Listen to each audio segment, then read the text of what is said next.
नमस्कार विद्यार्थियों।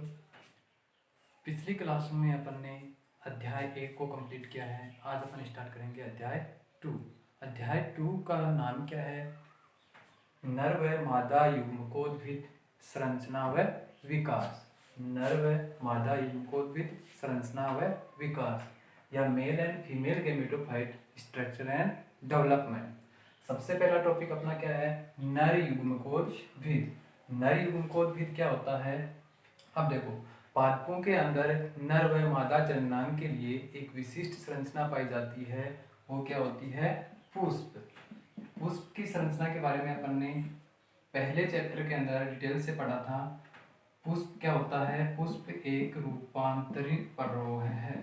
पुष्प एक रूपांतरित पर्रोह है और पुष्प के अंदर दो प्रकार के जननांग पाए जाते हैं। कौन कौन से? नर व मादा। इसी प्रकार पादपों के अंदर दो प्रकार के क्या होते हैं? युग्मकोद्भिद होते हैं। नर युग्मकोद्भिद व मादा युग्मकोद्भिद।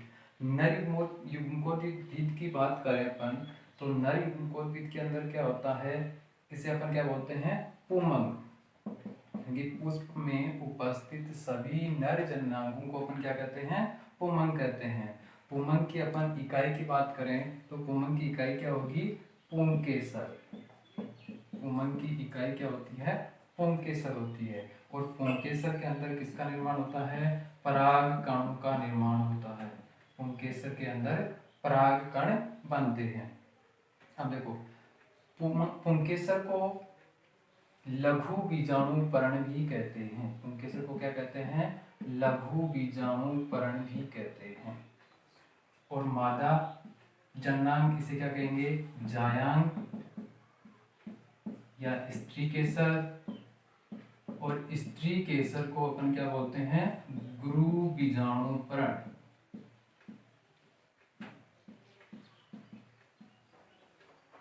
मादा जननांग क्या होता है? जायांग। जायांग को अपन स्त्री केसर भी बोलते हैं। स्त्री केसर को अपन क्या बोल सकते हैं? गुरु बीजाणुपर्ण। और नर जननांग क्या होता है? पुमंग। पुमंग के अंदर इकाई क्या हो गई इसकी? पुंकेसर। पुंकेसर के अंदर किसका निर्माण होता है? परागकणों का निर्माण। और पुंकेसर को अपन क्या बोलते हैं? लघु बीजाणुपर्ण भी बोलते हैं। अब देखो, पुंकेसर की संरचना की बात करें तो पुष्प के अंदर पुंकेसर में 3 संरचनाएं पाई जाती हैं। 3 संरचनाएं कौन कौन सी होती हैं? पूतंतु, योजी व परागकोश। पूतंतु, योजी व परागकोश। अब इससे पहले बात करें तो पुष्प के अंदर अपन ने पढ़ा था कि 2 चक्र पाए जाते हैं। 2 चक्र कौन कौन से होते हैं? एक चक्र होता है आवश्यक चक्र। आवश्यक चक्र। दूसरा होता है अपना सहायक चक्र। आवश्यक चक्र और सहायक चक्र। आवश्यक चक्र के अंदर कौन कौन से आते हैं? पुमंग व जायांग। कौन कौन से भाग आते हैं? पुमंग व जायांग। सहायक चक्र के अंदर बाह्य दल व दल। बाह्य दल व दल सहायक चक्र के अंदर आते हैं। पुमंग व जायांग किसके अंदर आते हैं? आवश्यक चक्र के अंदर आते हैं। इसके बारे में अपन ने पहली क्लास में पढ़ा था, पिछली क्लास में पढ़ा था कि पुमंग व जायांग आवश्यक चक्र हो गया, यानी कि ये दोनों भाग या ये दोनों चक्र किसके अंदर सहायक होते हैं? जनन के अंदर सहायक होते हैं, यानी कि जनन क्रिया करने के लिए आवश्यक होते हैं। बाह्य दल और दल ये क्या करते हैं? ये इनकी सुरक्षा का कार्य करते हैं या फिर जनन क्रिया के अंदर इनकी सहायता करते हैं। अतः इसे क्या कहते हैं? सहायक चक्र कहते हैं। पुमंग व जायांग इनको क्या कहते हैं? फर्टाइल भी कहते हैं। फर्टाइल या उर्वर भी कहा जाता है, क्योंकि इसके द्वारा किसका निर्माण होता है? युग्मकों का निर्माण होता है। बाह्य दल व दल ये क्या होते हैं? Non fertile. नॉन फर्टाइल यानी कि ये दोनों क्या होते हैं? बंधे होते हैं या बद्धे होते हैं। नॉन फर्टाइल या बद्धे कौन सा पार्ट हो गया? बाह्य दल व दल या सहायक चक्र। फर्टाइल या उर्वर कौन सा हो गया? पुमंग व जायांग। यानी कि जनन के अंदर मुख्य रूप से भाग लेने वाले पार्ट या भाग कौन से हो गए? पुमंग व जायांग। अतः इन्हें क्या बोलते हैं? फर्टाइल या उर्वर। जबकि बाह्य दल व दल क्या होते हैं, नॉन फर्टाइल होते हैं, बद्ध होते हैं, ये जनन या युग्मक निर्माण के लिए सक्रिय नहीं होते हैं। अब देखो इसके बाद में बात करें अपन पुमंग की। पुमंग के अंदर 3 भाग होते हैं, कौन कौन से, पुतंतु, योजी व परागकोश। पुतंतु क्या होता है, पुतंतु होता है परागकोश व पुष्पासन को जोड़ने वाला भाग, परागकोश व पुष्पासन को जोड़ने वाला भाग। योजी क्या होता है, योजी परागकोश व पुतंतु को जोड़ने वाला भाग होता है, और ये किसके द्वारा बना होता है, सह संयोजी ऊतकों के द्वारा बना होता है। संयोजी ऊतकों का बना होता है, योजी संयोजी ऊतकों का बना होता है, और ये पुतंतु व परागकोश को एक दूसरे से जोड़े रखने का कार्य करता है। तीसरा आता है परागकोश। परागकोश क्या होता है, पुंकेसर के सबसे ऊपर वाला भाग क्या कहलाएगा, परागकोश कहलाता है। और परागकोश के अंदर किनका निर्माण होता है, पराग कणों का निर्माण होता है। परागकोश के अंदर पराग कणों का निर्माण होता है। अब देखो योजी के अंदर मुक्त दोलन पाया जाता है, क्या पाया जाता है, मुक्त दोलन। यानी कि योजी किसके द्वारा बना होता है, संयोजी ऊतकों के द्वारा, और इसके अंदर क्या पाया जाता है, मुक्त दोलन पाया जाता है। जैसे एग्जाम्पल के लिए यहाँ देखो, ये अपना हाथ लेते हैं तो हाथ के अंदर ये वाला पार्ट जहाँ से मुक्त दोलन हो रहा है, यहाँ पर क्या होता है, योजी पाया जाता है। और ऊपर वाला पार्ट क्या हो गया, ये वाला पार्ट हो गया परागकोश, और ये वाला पार्ट क्या हो गया, पुतंतु हो गया। इस प्रकार से इसके अंदर मुक्त दोलन पाया जाता है। अब देखो पुमंग की स्ट्रक्चर किस प्रकार की होती है, इधर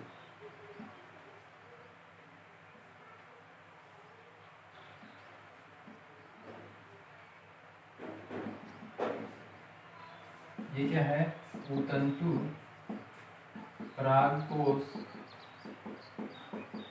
और यहाँ पर क्या होता है, योजी। योजी किसका बना होता है, संयोजी ऊतकों का, और इसके अंदर क्या पाया जाता है, मुक्त दोलन पाया जाता है। अब देखो परागकोश की अपन टीएस काटें तो टीएस की संरचना किस प्रकार की होगी, ये देखो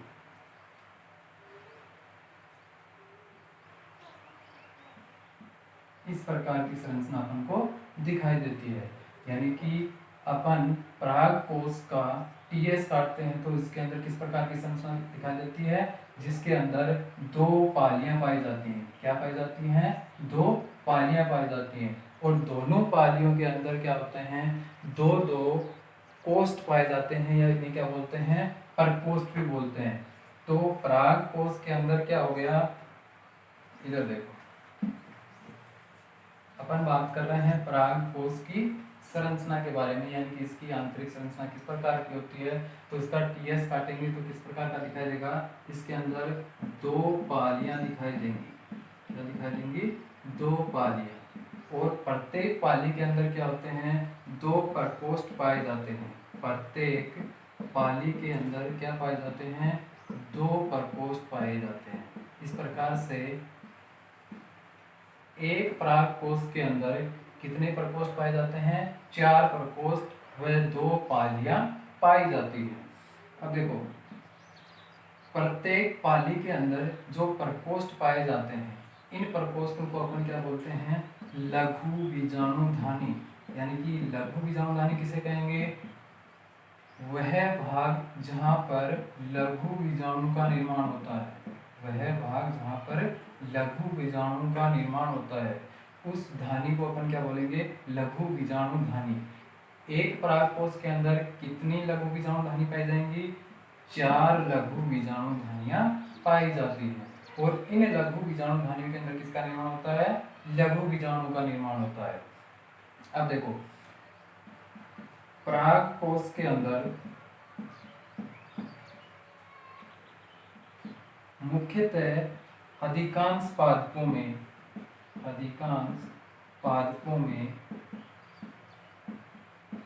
2 पालियां पाई जाती है। अधिकांश पादपों में क्या होता है, 2 पालियां पाई जाती है। 2 पालियों वाला परागकोश किस प्रकार का होगा, इस प्रकार की संरचना वाला होता है। लेकिन अपवाद स्वरूप एक्सेप्शन क्या है, मालवेसी कुल के अंदर, मालवेसी कुल का एग्जाम्पल क्या होता है, कपास जैसे पादपों के अंदर। तो मालवेसी कुल के अंदर क्या होता है, एक ही पाली पाई जाती है, एक ही पाली पाई जाती है। और इसकी संरचना कैसी होती है, किडनी से, किस प्रकार की होती है, किडनी से, यानी कि किडनी के आकार का होता है। और इसके अंदर अपन ने यहाँ पर देखा था कि दो पालियां, एक पाली के अंदर कितने प्रकोष्ठ पाए जाते हैं, दो प्रकोष्ठ पाए जाते हैं। तो मालवेसी कुल के अंदर कितनी पालियां पाई जाएंगी, एक पाली पाई जाती है। और एक पाली के अंदर कितने प्रकोष्ठ पाए जाते हैं, दो प्रकोष्ठ पाए जाते हैं। अब देखो ये बात नोट करने योग्य है, इसलिए इसको नोट कर लेना। मालवेसी या कपास एक अपवाद है जिसके अंदर क्या होता है, परागकोश में केवल एक ही पाली पाई जाती है। बाकी लगभग अधिकांश या सभी पादपों के अंदर क्या पाए जाते हैं, दो पालियां पाई जाती हैं। प्रत्येक पाली में दो प्रकोष्ठ पाए जाते हैं।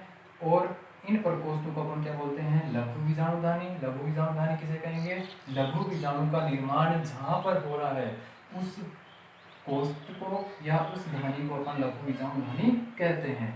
एक परागकोश के अंदर कितनी लघु बीजाणुधानी पाई जाती हैं, 4 लघु बीजाणुधानियां पाई जाती है। अब अपना अगला टॉपिक आता है परागकोश की संरचना। अगला टॉपिक क्या आएगा, परागकोश की संरचना।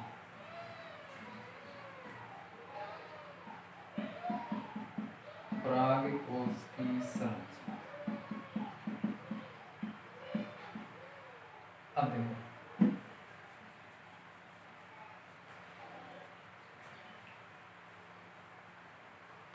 परागकोश के बारे में अपन ने सामान्यतः पढ़ा है कि परागकोश के अंदर कितनी पालियां पाई जाती हैं, दो पालियां। अब देखते हैं परागकोश की संरचना। तो परागकोश की संरचना के अंदर परागकोश एक समव्यासी व अविभेदित, समव्यासी व अविभेदित कोशिकाओं का समूह होता है, कोशिकाओं का समूह होता है। परागकोश क्या होता है, समव्यासी अविभेदित। अविभेदित का मतलब इन कोशिकाओं में अपन क्या कर सकते हैं, विभेदन नहीं कर सकते हैं, ऐसी कोशिकाओं का समूह होता है। परागकोश की संरचना के अंदर क्या होता है, समव्यासी अविभेदित कोशिकाओं का यह समूह होता है। अब देखो परागकोश के अंदर अपन ने पढ़ा क्या पाई जाती हैं, दो पालियां पाई जाती हैं। इसका अपवाद मैंने एक आपको बताया था पहले नोट लगवा के कि अपवाद क्या होता है, मालवेसी कुल या कपास के अंदर परागकोश में एक ही पाली पाई जाती है। प्रत्येक पाली में क्या होते हैं, प्रत्येक पाली में दो प्रकोष्ठ या लघु बीजाणुधानी पाई जाती है। इस प्रकार से एक परागकोश के अंदर 4 प्रकोष्ठ व 2 पालियां पाई जाती हैं। अब देखो परागकोश की संरचना के अंदर, परागकोश की संरचना के अंदर एक विशिष्ट प्रकार की मुख्य कोशिका पाई जाती है, विशिष्ट प्रकार की मुख्य कोशिका पाई जाती है। इस कोशिका को क्या कहते हैं, परपशु कोशिका। क्या बोलेंगे, परपशु कोशिका। यह बहुत इंपॉर्टेंट है, यानी कि परागकोश के अंदर एक मुख्य कोशिका, विशिष्ट प्रकार की कोशिका पाई जाती है जिसे क्या कहते हैं, परपशु कोशिका। इस कोशिका की विशेषताएं क्या होती हैं, इस कोशिका का जीव द्रव्य क्या होता है, सघन होता है। जीव द्रव्य क्या होता है, सघन होता है। और ये कोशिकाएं आकार में क्या होती हैं, बड़ी होती हैं, आकार में बड़ी व जीव द्रव्य कैसा होता है, सघन होता है। परागकोश की संरचना में एक विशिष्ट प्रकार की मुख्य कोशिका पाई जाती है जिसे क्या बोलते हैं, परपशु कोशिका। परपशु कोशिका की विशेषताएं क्या हो गई, ये आकार में बड़ी होती है और इसका जीव द्रव्य कैसा होता है, सघन होता है। ये बात हो गई परपशु कोशिका की। अब देखो परपशु कोशिका दो प्रकार की होती है, यानी कि दो प्रकार की कोशिकाएं परागकोश के अंदर पाई जाती हैं। कौन कौन सी होती हैं, एक तो होती है प्राथमिक भित्ति कोशिका, प्राथमिक भित्ति कोशिका। और दूसरी कौन सी होगी? लघु बीजाणु जन कोशिका। लघु बीजाणु जन कोशिका।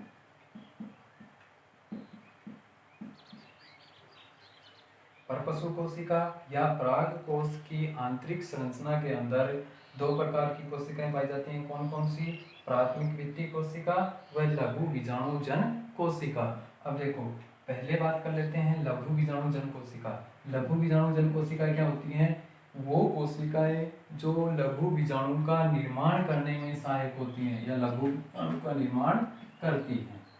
लघु बीजाणु का निर्माण करेंगी। लघु बीजाणु जन कोशिकाएं कौन सी होंगी? जो लघु बीजाणु का निर्माण करती हैं। इन कोशिकाओं को अपन क्या कहते हैं? लघु बीजाणु मात्र कोशिका भी कहते हैं। इन कोशिकाओं को क्या कहते हैं? लघु बीजाणु मात्र कोशिका भी कहते हैं। इन्हीं लघु बीजाणु जन कोशिकाओं के द्वारा किसका निर्माण होता है? पराग कणों का निर्माण होता है। किसका निर्माण होता है? पराग कणों का निर्माण होता है। तो लघु बीजाणु जन कोशिकाएं कौन सी हो गई? जो लघु बीजाणु का निर्माण करेंगी। लघु बीजाणु मात्र कोशिकाएं भी नहीं करते हैं। और इन्हीं के द्वारा किसका निर्माण होता है? पराग कणों का निर्माण होता है। अब बात करें प्राथमिक भित्ति कोशिका। अब देखो, पराग कोश की संरचना में अपन ने क्या पढ़ा? यह एक समव्यासी अविभेदित कोशिकाओं का समूह है। इसके अंदर दो पालियां पाई जाती हैं। प्रत्येक पाली के अंदर दो प्रकोष्ठ पाए जाते हैं। इन प्रकोष्ठों को अपन क्या बोलते हैं? लघु बीजाणु धानी बोलते हैं। मुख्य कोशिका पाई जाती है, यानी कि पराग कोश की संरचना के अंदर एक विशिष्ट मुख्य कोशिका पाई जाती है। उसे क्या बोलते हैं? परपशु कोशिका। परपशु कोशिका या इस कोशिका की विशेषता क्या हो गई? ये इसका जीव द्रव्य सघन होता है और ये आकार में कैसी होती हैं? बड़ी होती हैं। अब परपशु कोशिका या पराग कोश के अंदर दो प्रकार की कोशिकाएं पाई जाती हैं। पहला कौन सा हो गया? प्राथमिक भित्ति कोशिका। दूसरा लघु बीजाणु जन कोशिका। लघु बीजाणु जन कोशिकाएं कौन सी होती हैं? लघु बीजाणु का निर्माण करने वाली लघु बीजाणु मात्र कोशिका व पराग कणों का निर्माण करने वाली कोशिकाएं कौन सी होती हैं? लघु बीजाणु जन कोशिकाएं होती हैं। अब देखो, अपन बात करते हैं दूसरे पराग कोश की संरचना के अंदर दूसरा भाग प्राथमिक कोशिका भित्ति। दूसरा भाग कौन सा है? प्राथमिक कोशिका भित्ति। प्राथमिक कोशिका भित्ति। प्राथमिक कोशिका भित्ति के अंदर चार प्रकार की परतों का निर्माण होता है। प्राथमिक कोशिका भित्ति के अंदर चार परतों का निर्माण होता है। चार परतें कौन सी होती हैं? बाह्य त्वचा या एपिडर्मिस। बाह्य त्वचा या एपिडर्मिस। दूसरा कौन सा हो गया? एंडोथीसियम। एंडोथीसियम या अंतःथीसियम। एंडोथीसियम। तीसरा मध्य स्तर, मिडिल लेयर। मध्य स्तर, मिडिल लेयर। और चौथा होता है टेपिटम। जैसा कि डायग्राम में अपन देख सकते हैं कि प्राथमिक कोशिका भित्ति के द्वारा चार परतों का निर्माण होता है। चार परत कौन कौन सी होती हैं? बाह्य त्वचा, एपिडर्मिस, एंडोथीसियम, मध्य स्तर, मिडिल लेयर व चौथा टेपिटम। अब देखो, सबकी अपन अलग अलग अध्ययन करेंगे, यानी कि चारों परत की विशेषताएं क्या क्या होती हैं, किस प्रकार की कोशिकाओं से बनी होती हैं। सबसे पहले अपन बात करें बाह्य त्वचा। बाह्य त्वचा। बाह्य त्वचा की विशेषताएं क्या होती हैं? यह एकल परत होती है। एकल परत होती है। सबसे बाहर की परत होती है। सबसे बाहरी परत होती है। इसकी कोशिकाएं कैसी होती हैं? दीर्घ व चपटी होती हैं। इसकी कोशिकाएं कैसी होती हैं? दीर्घ व चपटी होती हैं, यानी कि बाह्य त्वचा दीर्घ व चपटी कोशिकाओं से बनी एकल परत होती है। ये सबसे बाहर की परत होती है और इसका कार्य क्या होगा? इसका कार्य होता है सुरक्षात्मक आवरण के रूप में, यानी कि सुरक्षात्मक रूप से यह कार्य करती है। बाह्य त्वचा का कार्य सुरक्षात्मक आवरण के रूप में पाई जाती है। इसकी कोशिकाएं कैसी होती हैं? दीर्घ व चपटी कोशिकाओं से बनी एकल परत होती है और सबसे बाहर की परत होती है। दूसरा बात करें अपन एंडोथीसियम या अंतःथीसियम, एंडोथीसियम या अंतःथीसियम। अब देखो एंडोथीसियम की विशेषता क्या होती है? एंडोथीसियम बाह्य त्वचा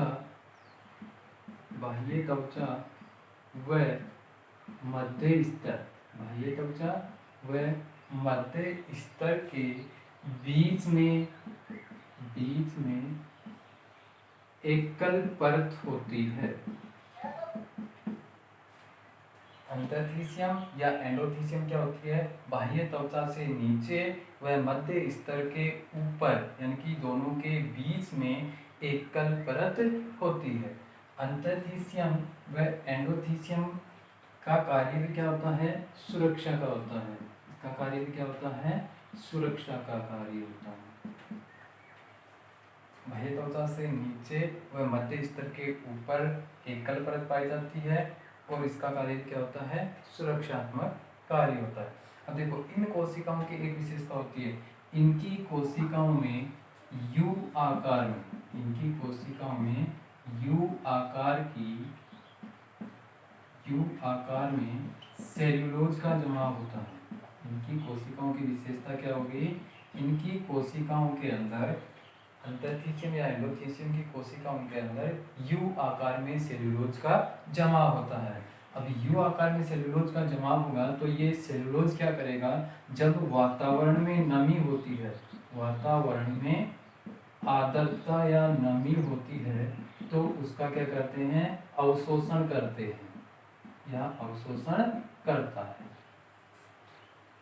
इसकी कोशिकाओं में यू आकार में सेल्यूलोज का जमाव होता है, सेल्यूलोज का जमाव होता है और यह सेल्यूलोज वातावरण में आर्द्रता को क्या करेगा? अवशोषण करेगा या अवशोषित करेगा। वातावरण में आर्द्रता को अवशोषित करने के पश्चात में ये क्या होते हैं? परागकोश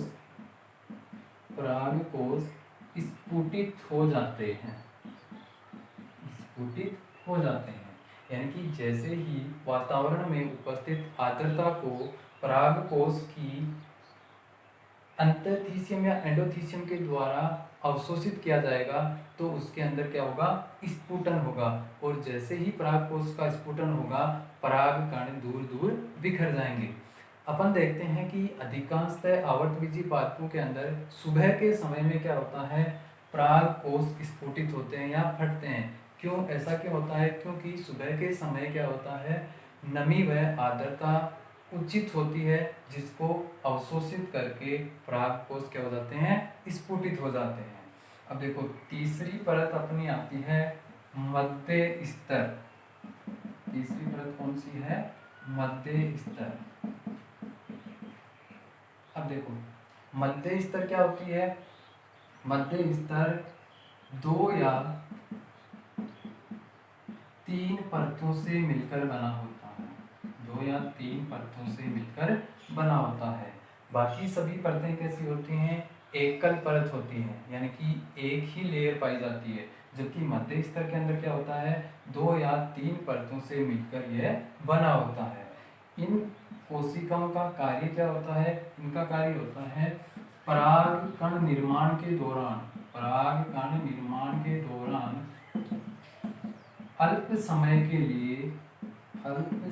लिए पोषण प्रदान करना, अल्प समय के लिए पोषण प्रदान करना। मध्य स्तर 2 या 3 परतों से मिलकर बना होता है। यह लघु बीजाणु जन कोशिकाओं के बाहर टेपिटम और टेपिटम से ऊपर पाया जाने वाली परत है और ये कैसी होती है? 2 या 3 परतों से मिलकर बनी होती है। इनका कार्य क्या होता है? परागकण निर्माण के दौरान अल्प समय के लिए पोषण प्रदान करना। अब लास्ट परत आती है या लास्ट लेयर आती है अपनी टेपिटम। चौथा टेपिटम। अब देखो टेपिटम क्या होती है? टेपिटम सबसे अंदर की परत होती है और ये क्या होती है? सबसे अंदर की परत तथा यह लघु बीजाणुजन कोशिकाओं के चारों ओर पाई जाती है। लघु बीजाणुजन कोशिकाओं के चारों ओर पाई जाती है।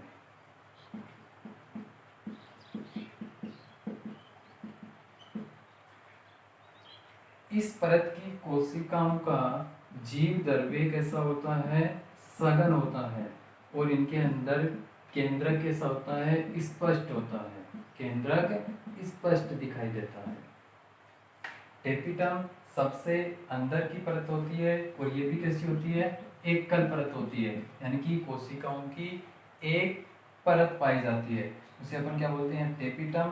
टेपिटम सबसे अंदर की परत होती है, एकल होती है, लघु बीजाणुजन कोशिकाओं के चारों ओर आवृत रहती है और इनकी कोशिकाओं की विशेषता क्या हो गई? इनका जीव द्रव्य कैसा होता है? सघन होता है और केंद्र कैसा होता है? स्पष्ट दिखाई देता है। अब टेपिटम का कार्य क्या हो गया? टेपिटम का कार्य है परागकण निर्माण के दौरान पोषण प्रदान करना। परागकण निर्माण के दौरान पोषण प्रदान करना। टेपिटम का कार्य पोषण प्रदान करना। अब देखो टेपिटम कोशिकाएं या टेपिटम परत दो प्रकार की होती है। टेपिटम परत दो प्रकार की होती है। दो प्रकार की कौन कौन सी? एक तो होती है अमीबीय टेपिटम, अमीबीय टेपिटम। दूसरी होती है ग्रंथिल टेपिटम, ग्रंथिल टेपिटम। अमीबीय टेपिटम वह टेपिटम परत या टेपिटम कोशिकाएं जो अमीबीय गति करती हैं, अमीबीय गति करती हैं,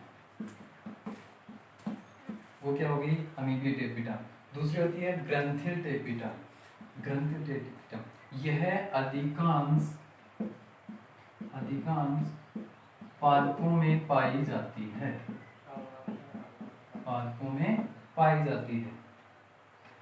ग्रंथिल टेपिटम क्या होती है? अधिकांश पादपों में पाई जाती है और इसके द्वारा एक विशेष प्रकार के पदार्थ का श्रावण होता है, यानी कि ग्रंथिल टेपिटम जो ग्रंथिल कोशिकाओं से बनी होती है और ग्रंथिल कोशिकाओं के द्वारा क्या होगा? विशिष्ट प्रकार के पदार्थों का स्राव किया जाता है। इन पदार्थों के जमाव से इनके चारों ओर इसके चारों ओर नहीं सॉरी इसके अंदर की भित्ति की ओर, अंतःभित्ति की ओर, अंदर की ओर स्पोरोपोलेनिन का जमाव हो जाता है। स्पोरोपोलेनिन का जमाव हो जाता है, यानी कि ग्रंथिल टेपिटम कोशिकाओं के द्वारा एक विशिष्ट प्रकार के पदार्थ का स्राव किया जाता है, जिससे इसके अंदर की ओर एक परत का निर्माण होता है। उस परत को क्या बोलते हैं? स्पोरोपोलेनिन। और स्पोरोपोलेनिन ही आगे चलकर क्या करता है? बाह्य चोल का निर्माण करता है, बाह्य चोल का निर्माण करता है। स्पोरोपोलेनिन बाह्य चोल का निर्माण करता है। अब देखो अपन ने क्या पढ़ा? पराग कोश की संरचना। पराग कोश की संरचना जैसा कि आप डायग्राम में देख सकते हैं, इसके अंदर 4 परतें पाई जाती हैं। 4 परतें कौन कौन सी? बाह्य त्वचा, एंडोथीसियम, मध्य स्तर व टेपिटम। इनके बारे में अपन ने अच्छी तरीके से पढ़ा है। बाकी अपन अगली क्लास में